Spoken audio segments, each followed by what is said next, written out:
Good day, folks. Neil Johnson, Neil the North here with what is possibly the easiest alternator change I've ever experienced in my life. So I've got a Ford. It's a 2002 with the 7.3 turbo diesel. Great motor. But the toughest thing was finding the tensioner. But here's the thing. You know, this is going to be so quick. You're going to love it. So the first thing is, of course, anytime you're doing this, just disconnect your negative battery posts. Of course, you got two on this, so disconnect those. Then on the back side of the alternator here, that is a 10 millimeter bolt. Okay, so you just have to pop that off. There's just a plastic cover you bend back. Then you pull that off. It's a 10 millimeter nut, excuse me. You pull that off. That's your main power. Then you have your plastic clippy.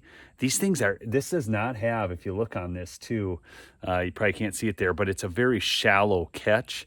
So you don't have to press it in very hard to get that to pull up. Sometimes those things can be such a pain. But I did just bring out a flathead screwdriver so I could get underneath it and pry it up while I pushed it in.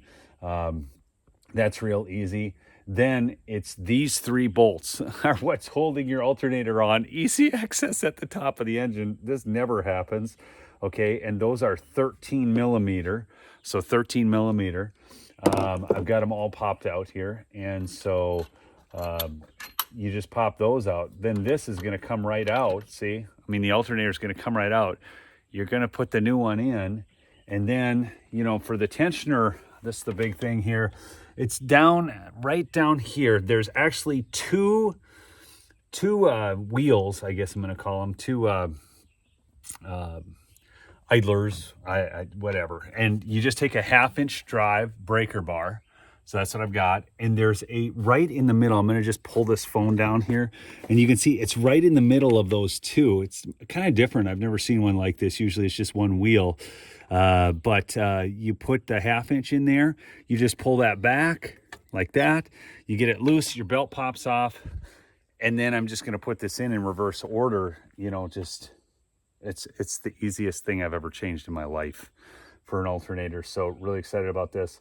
I'm going to put this back on. Mine had a failed voltage regulator. You can go get those tested at a parts store. I thought it was my batteries. I thought, gosh, the batteries today suck so bad that it seems like they just don't last. We're always talking about how, you know, things were better days gone by, but my parents always told me they bought Sears Die Hard batteries and they last them 10, 15 years. It's crazy. So, and these are already starting to go down and they're not even quite 2 years old because I did have them tested.